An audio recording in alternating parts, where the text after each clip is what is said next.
So, you've probably heard the term academic rigor thrown around in education circles, right? It sounds super impressive, maybe even a little intimidating.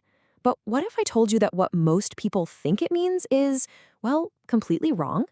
Let's spend the next few minutes breaking down what a truly rigorous classroom actually looks like. Okay, first things first, and this is the most important takeaway. Rigor does not just mean hard. It's not about piling on mountains of homework or creating impossible tests just to seem tough. That's a huge misunderstanding. So if rigor isn't just about making things more difficult, what is it? This right here, this is the sweet spot. True academic rigor is all about finding that perfect balance, that fine line between challenging a student to grow and frustrating them so much they just give up. It's a carefully calibrated push that builds them up instead of making them shut down. I love this analogy, it's just perfect. Think about an athlete in training. They don't just magically get better for game day.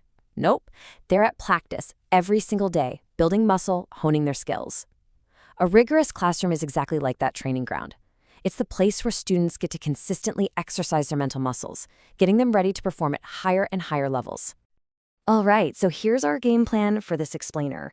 We've kind of covered the what. Next, we're going to dive into the how with a really simple but powerful three-part framework.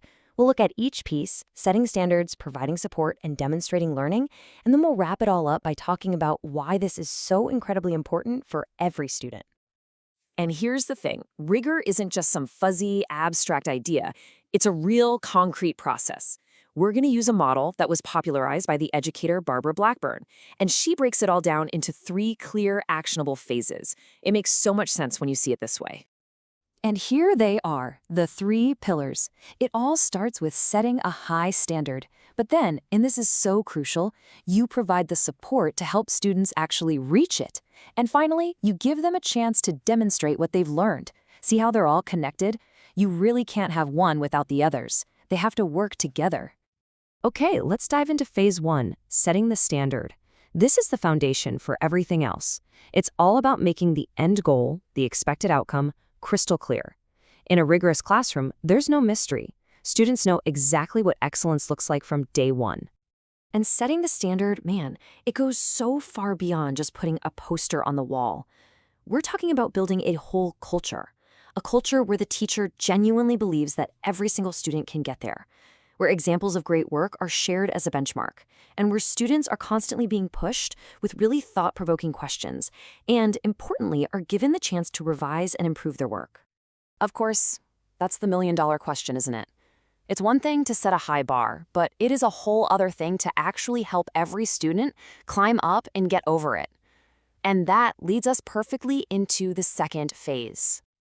And this brings us to what is arguably the heart of the entire framework. Phase two, providing support.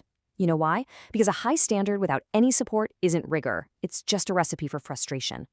True rigor is about equipping students with everything they need to make that climb. You know, the word scaffolding is the perfect way to think about this. Support in the classroom is all about building that scaffold, breaking down big, complex ideas into smaller, more manageable steps.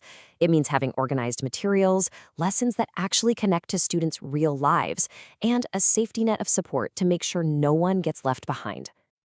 Okay, so we've set the standard, we've provided the support, now we get to the payoff. Phase three, demonstrating learning. This is where students get to show what they're capable of. It's where all their hard work gets validated. And what's so important here is that we're not just talking about one big, scary final exam. Not at all. A truly rigorous classroom gives students lots of different ways to show what they know. It's a mix of things. Formal tests with clear rubrics, sure, but also informal check-ins, real-world projects, and even opportunities for students to reflect on their own growth. All right, so we've walked through the three phases of this framework, but now let's kind of zoom out and ask the biggest question of all. Why does any of this matter? What is the real goal here? This visual really nails it. Rigor isn't about just making work harder. It isn't a political agenda.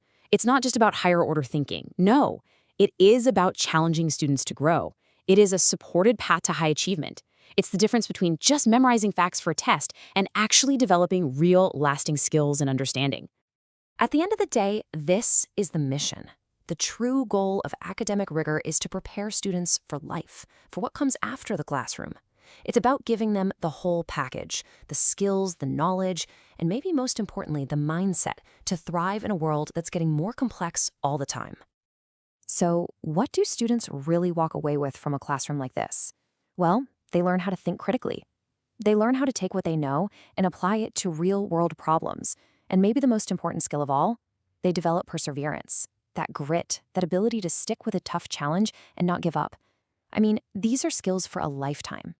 And so we'll leave you with this question to think about, one that comes straight from our source material. For every educator out there, ask yourself, how rigorous are the academic requirements in your classroom?